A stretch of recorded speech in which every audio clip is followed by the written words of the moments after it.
Salam kepada semua jemaat Tuhan. Mari kita bersama-sama mempersiapkan hati kita untuk ibadah kita hari ini. Mari kita semua bangkit berdiri. Kita datang bersama sebagai keluarga Allah dalam hadirat Bapa untuk mempersembahkan syukur dan pujian kepadanya, untuk mendengar dan menerima firman-Nya yang kudus, untuk membawa keperluan dunia kepadanya, untuk memohon pengampunan bagi dosa-dosa kita, untuk menemukan anugerah-Nya, agar melalui anaknya Yesus Kristus kita dapat memberikan diri kita kepada pelayanannya. Tuhan beserta kamu. Mari kita mengakui dosa kita di hadapan Tuhan. Jika kita berkata bahwa kita tidak berdosa, kita menipu diri kita sendiri, dan Allah tidak ada dalam hati kita. Tetapi jika kita mengakui dosa kita kepada Allah, Dia akan menepati janjinya dan melakukan apa yang adil. Dia akan mengampuni dosa kita dan membersihkan kita daripada perbuatan yang salah. Marilah kita mengakui bersama-sama dosa kita kepada Allah yang Maha Kuasa. Mari kita bersama-sama. Allah yang penuh belas kasihan, Bapa kami di sorga, Pencipta kami dan Hakim kami, kami telah berdosa terhadap Engkau dan terhadap semua manusia, baik dalam pikiran, perkataan dan perbuatan, melalui kelalaian, kelemahan dan kesalahan yang disengajakan. Kami sekarang bertobat dan benar-benar menyesal atas kesalahan kami. Bapa, ampunilah kami demi anak-Mu Yesus Kristus yang telah mati untuk kami. Kuatkanlah kami supaya dapat mengasihi dan mentaati Engkau dalam kehidupan yang baru, melalui Yesus Kristus Tuhan kami. Amin. Mari kita bersama-sama dalam pengampunan dosa. Allah yang Maha Kuasa mengampuni semua orang yang mengakui dosa mereka dan bertobat, mengasihi kita dan membebaskan kita daripada segala dosa kita melalui Yesus Kristus Tuhan kita. Dia meneguhkan dan menguatkan kita untuk pelayanannya dengan kuasa Roh Kudus dan memelihara kita dalam kehidupan yang kekal. Amin. Tuhan, bukalah bibir kami,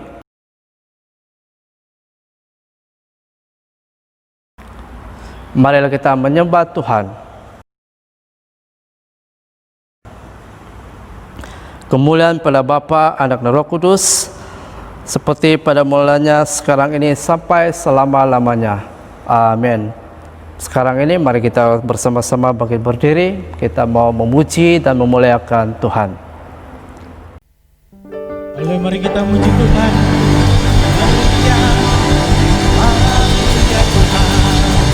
Mari kita sama-sama raja damai. Haleluya. Haleluya Tuhan.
saat ini kami datang menyembah-Mu, meninggikan nama-Mu Tuhan. Karena Kaulah Juru Selamat kami. Kami akui Engkau Tuhan.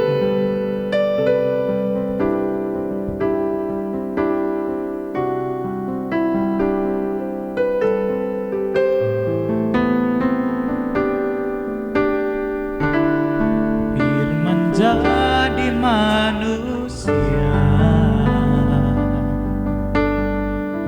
Dia di antara kita. Ada hidup terang bagi manusia, Engkau datang bagi kepunyaan-Mu. Firman jadi manusia, Dia di antara kita. Ada hidup terang bagi manusia, Engkau datang bagi kepunyaan-Mu.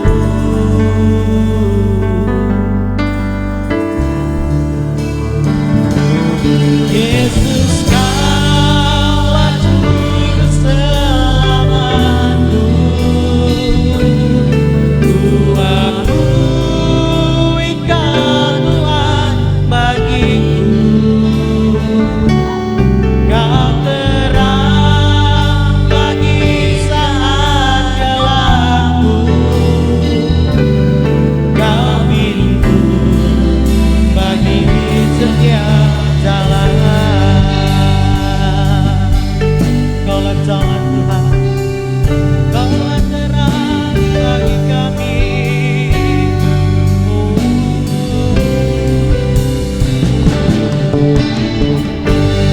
Firman jadi manusia,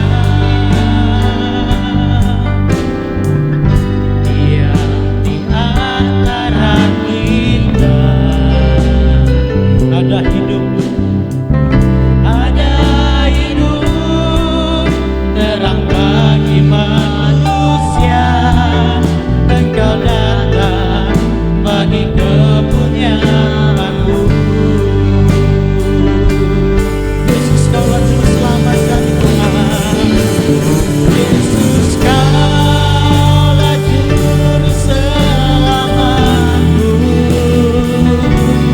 Ku akui Engkau Tuhan bagiku.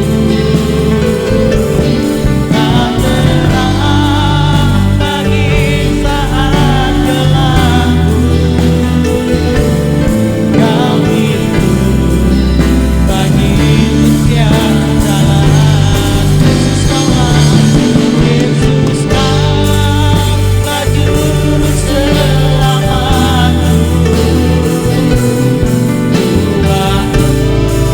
akui Engkau Tuhan bagiku. Kau terang bagi saat gelapku.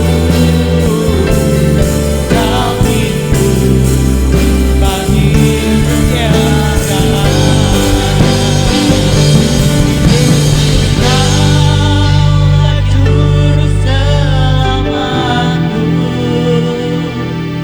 Ku akui Engkau Tuhan bagiku.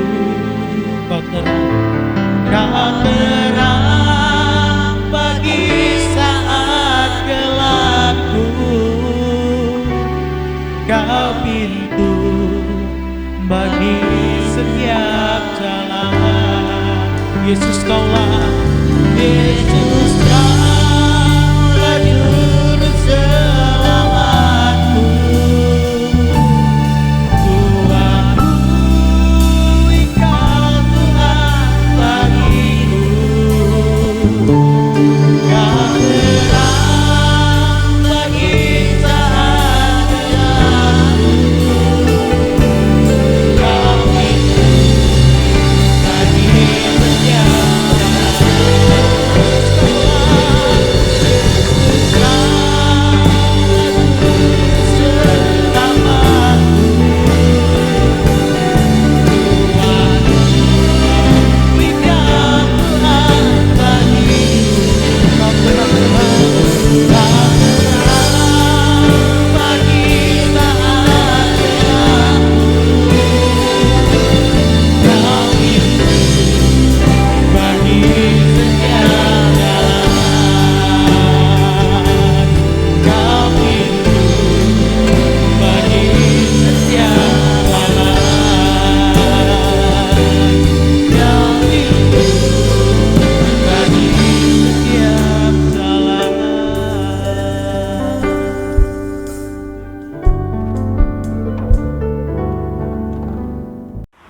Shalom kepada jemaat Tuhan.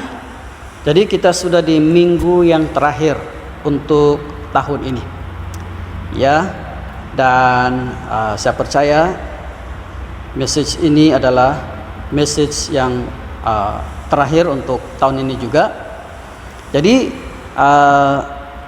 untuk mempersiapkan diri kita, ya, untuk message yang saya percaya tidak kurang pentingnya untuk kita, mari kita berdoa supaya melalui pimpinan Roh Kudus Tuhan, firman Tuhan ini akan benar-benar berarti bagi kita untuk meneruskan kehidupan, apalagi untuk memasuki tahun yang baru 2021. Mari kita berdoa.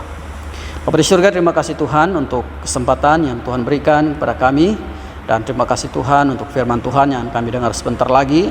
Kami berdoa supaya firman Tuhan ini menjadi kekuatan, menjadi dorongan, dan menjadi sesuatu yang akan mendasari perjalanan kami untuk memasuki tahun baru 2021. Kami percaya pekerjaan Tuhan, rancangan Tuhan telah tersedia untuk kami, dan kiranya melalui firman Tuhan ini kami akan dipersiapkan untuk pekerjaan Tuhan di dalam hidup kami untuk kemuliaan-Mu.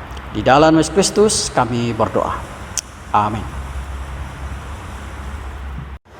Shalom kepada jemaat Tuhan. Jadi kita baru merayakan Christmas beberapa hari yang lalu. Jadi persoalan seterusnya adalah apa? Ya. Nah, jadi kalau kita perhatikan sepanjang bulan Desember, ya, kita sudah belajar tentang kedatangannya, ya. Kita banyak bercakap mengenai kedatangannya.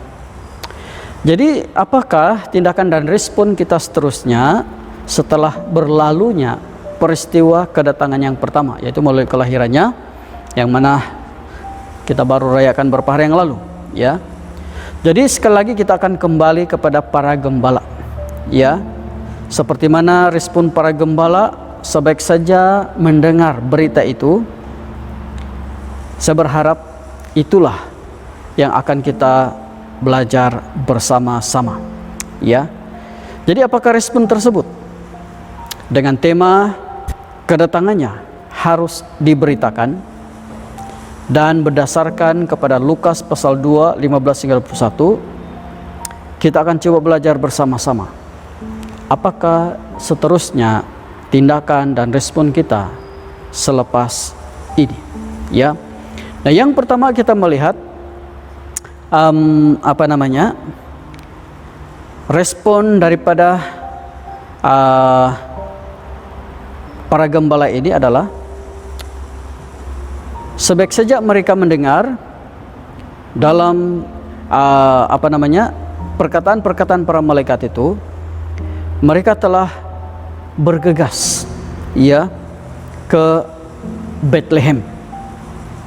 Dalam Lukas pasal 2, 15 mengatakan, setelah malaikat-malaikat itu meninggalkan mereka dan kembali ke surga, gembala-gembala itu berkata seorang kepada yang lain, marilah kita pergi ke Bethlehem untuk melihat apa yang terjadi di sana, seperti yang diberitahukan Tuhan kepada kita. Jadi respon pertama mereka setelah malaikat itu kembali ke surga adalah mereka mengatakan, marilah kita ke Bethlehem. Apa tujuan mereka untuk ke Bethlehem? Yang pertama adalah untuk melihat anak itu. Jadi untuk kita hari ini, ya, sebaik saja kita mendengar berita atau menerima perkabaran tentang sesuatu, khususnya yang berkaitan dengan pekerjaan Tuhan, apakah respon kita? Karena bagi kita, apapun berita itu, apapun pekerjaan Tuhan itu adalah Bethlehem kita masing-masing, dan kita harus pergi atau ialah mendekati atau datang kepada tempat itu, Bethlehem kita masing-masing, dengan tujuan yang pertama, melihat. Dalam konteks para gembala ini, mereka melihat. Artinya melihat di sini adalah secara rohaninya adalah supaya dengan mata rohani kita sendiri kita akan dapat melihat apa yang Tuhan ingin kita lakukan, apa yang Tuhan ingin kita perkatakan, apa yang Tuhan ingin kita bertindak atau meresponi. Ya, itulah tujuan untuk kita melihat apakah yang Tuhan sedang kerjakan untuk kita. Tetapi untuk ini, mengapa langkah pergi ke Bethlehem itu sangat penting? Karena kalau kita tidak pergi, kita mungkin bukan saja tidak melihat, tapi tidak akan menjumpai. Itu pun yang kedua. Sebab mereka pergi ke Bethlehem untuk menjumpai anak itu. Sebab bila mereka pergi melihat, mereka melangkah, ya, maka barulah mereka menjumpai anak itu. Dalam Lukas pasal 2 ayat 16 mengatakan, lalu mereka cepat-cepat berangkat dan menjumpai Maria dan Yusuf dan bayi itu yang sedang terberbaring di dalam palungan. Jadi kalau kita perhatikan, apabila mereka mendengar tentang pemberitaan kelahiran Yesus, mereka tidak bertangguh-tangguh lagi. Mereka pergi di mana anak itu, yaitu di Bethlehem. Dan tujuannya adalah supaya mereka melihat. Dan rupa-rupanya bukan saja mereka akhirnya dapat melihat, tapi menjumpai anak itu. Ya, jadi ini adalah satu makna rohani yang sangat penting kepada kita. Karena setiap kita mempunyai Bethlehem masing-masing. Dan kita harus meresponi dengan mencari, dengan peka dan coba belajar. Apakah Bethlehem, di manakah Bethlehem kita masing-masing? Sebab dengan demikian kita akan dapat bukan saja melihat, tapi akan menjumpai apakah yang sedang Tuhan ingin kerjakan di dalam hidup kita. Apakah tujuan yang Tuhan sedang letakkan dalam hidup kita. Jadi itu respon kita yang pertama. Respon yang kedua adalah, apakah lagi para gembala ini lakukan? Perkara kedua yang mereka buat adalah memberitakan tentang anak itu. Ya. Dan di dalam mereka memberitakan tentang anak itu, apakah garis panduan yang mereka buat? Ya. Nah, perkara yang pertama adalah mereka memberitakan tentang anak itu seperti yang dikatakan tentang anak itu. Dalam Lukas pasal 2 ayat 17 hingga 18 mengatakan, dan ketika mereka melihatnya, mereka memberitahukan apa yang telah dikatakan mereka kepada mereka tentang anak itu. Dan semua orang yang mendengarnya heran tentang apa yang dikatakan gembala-gembala itu kepada mereka. Lihat di sini, ya, di dalam mereka memberitakan tentang anak itu, mereka memberitakan pertama melalui apa yang mereka dengar, dan sekarang mereka memberitakan melalui apa yang mereka nampak. Dan semua yang mereka dengar, yang mereka nampak ini adalah seperti yang dikatakan tentang anak itu, dan itulah yang mereka beritakan. Jadi maksudnya dalam memberitakan tentang kedatangannya ini, dan dalam konteks kita hari ini tentang kedatangan yang kedua, kita harus memberitakannya seperti mana yang kita telah melihat, seperti mana yang kita telah mendengar, yaitu dan mengalaminya secara pribadi. Karena daripada pengalaman yang hidup seperti inilah, daripada pengetahuan yang benar seperti inilah, akan memastikan pemberitaan kita menjadi sesuatu yang berkuasa, menjadi sesuatu yang bermakna, menjadi sesuatu yang hidup bagi orang lain. Sehingga ketika orang lain mendengarnya, seperti mana orang-orang di sini mendengar, mereka pun terheran-heran. Ya, apalagi bila mereka melihat yang menyampaikan ini gembala-gembala. Kemahiran mereka menjaga domba bukan hal-hal yang luar biasa seperti ini. Tapi jelas Karena mereka memperkatakan apa yang mereka telah dengar, apa yang mereka lihat, apa yang mereka alami, dan apa yang mereka sekarang yakini. Maka pemberitaan mereka menjadi sesuatu yang berkuasa. Ya, bukan karena mereka gembala, tapi karena kuasa daripada berita itu sendiri yang menjadikan mereka berkata-kata seperti orang yang berkuasa. Selain pada itu, bagi kita yang mendengar tentang berita ini, kita harus menyimpannya di dalam hati dan merenungkannya. Ya, ada yang memberitakannya, tapi untuk kita sendiri kita harus menyimpan dan merenungkannya. Karena ini juga penting bagi memastikan kita sentiasa kekal dan fokus tentang apa yang telah kita terima, tentang apa yang kita telah belajar, tentang apa yang kita fahami, tentang apa yang telah kita mengerti daripada kedatangan Tuhan ini. Dalam Lukas pasal 2 ayat 19, tetapi Maria menyimpan segala perkara itu di dalam hatinya dan merenungkannya. Jadi ada dua perkara di sini yang Maria simpan dan renungkan, yaitu mengenai apa yang telah diberitahu kepada dia tentang anak itu oleh malaikat, dan juga apa yang sedang dia lihat sekarang melalui tindakan-tindakan para gembala. Jadi ini sama dengan kita, karena kita boleh berada di posisi mana-mana, sama ada dalam posisi Maria atau kita berada dalam posisi para gembala. Pokoknya kita tahu bahwa intipatinya adalah tentang apakah tujuan, apakah makna kedatangan anak ini. Dan pengetahuan inilah yang harus kita simpan dalam hati kita. Kita renungkan sungguh-sungguh, ya, supaya ini menjadi sesuatu yang kekal, konsisten dalam hidup kita. Jadi sama dengan dalam memberitakan kedatangannya, yaitu yang kedua kali. Kita sudah tahu tentang ini. Janji Tuhan sudah cukup jelas, ya. Dan bagi kita, baik kita bertindak sebagai para gembala maupun bertindak sebagai Maria, kedua-duanya adalah sesuatu yang perlu kita pegang, perlu kita tanamkan terus-menerus di dalam hati kita.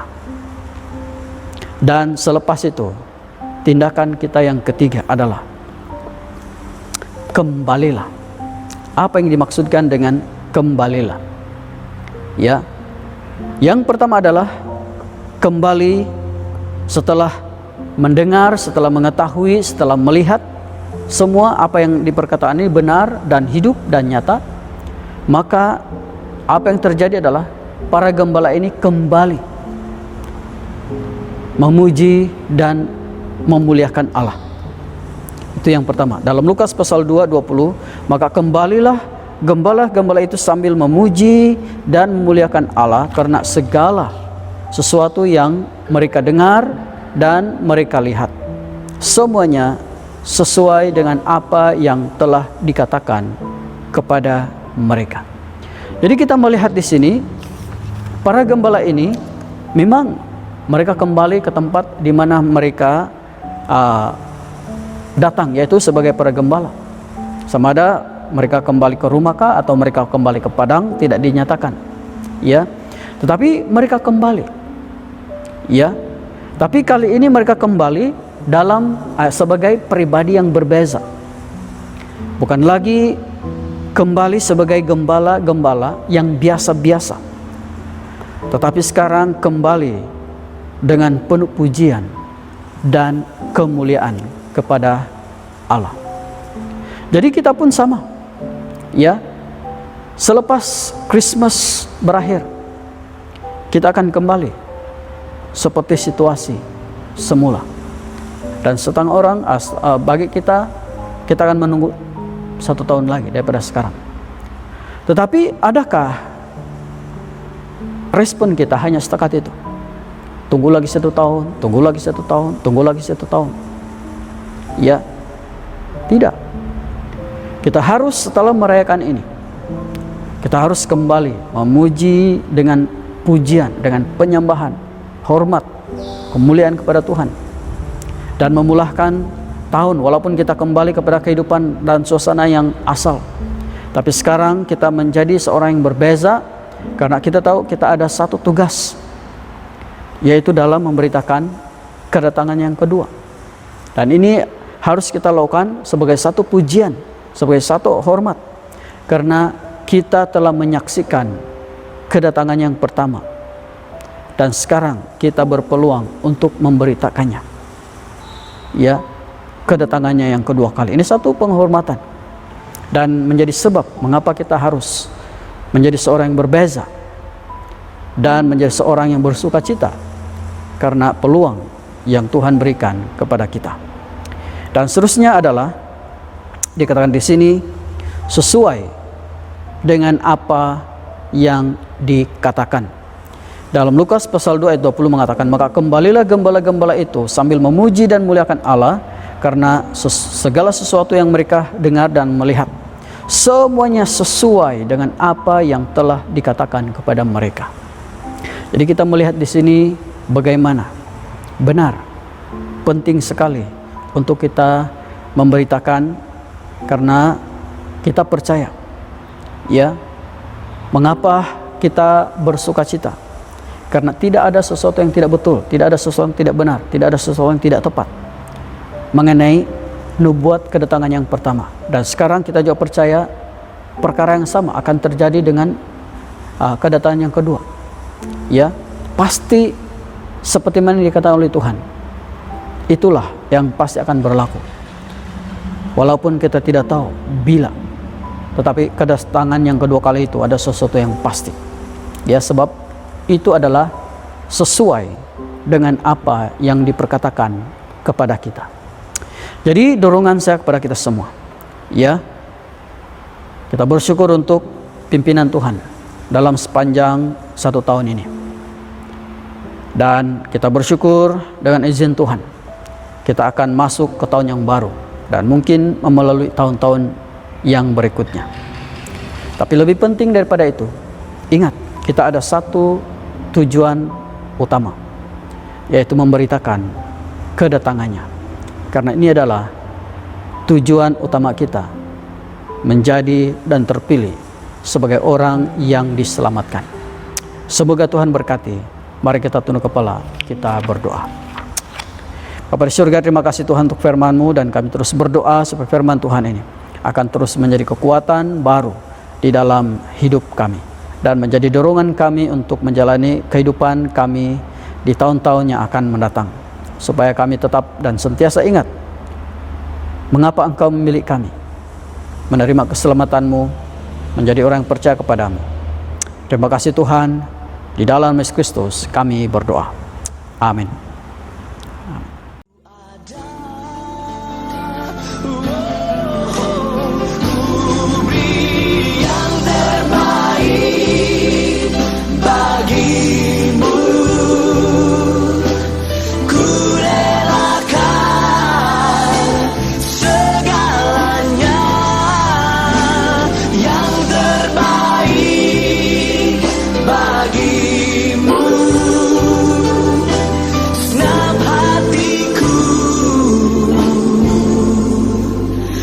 Segenap jiwaku.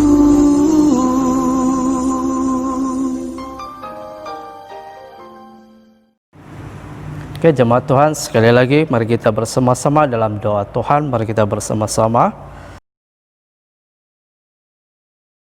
Bapa kami yang di sorga, dikuduskanlah nama-Mu, datanglah kerajaan-Mu, jadilah kehendak-Mu di bumi seperti di surga. Berikanlah kami pada hari ini makanan kami sehari-hari. Ampunilah kami akan dosa-dosa kami, seperti kami juga mengampuni orang bersalah kepada kami. Janganlah membawa kami dalam pencobaan, tetapi lepaskanlah kami daripada yang jahat. Kerana Engkau yang punya kerajaan, kuasa dan kemuliaan, sekarang dan selama-lamanya. Amin. Sekarang mari kita bersama-sama menerima berkat daripada Tuhan kita Yesus Kristus. Kasih karunia Tuhan kita Yesus Kristus dan kasih Allah dan persekutuan Roh Kudus menyertai kita sekalian selama-lamanya. Amin. Sekarang jemaat Tuhan, mari kita bangkit berdiri bersama-sama di dalam lagu kesyukuran kita. Haleluya, mari kita muji Tuhan. Haleluya, kita mengagungkan Kau Tuhan. Kau sembah, kami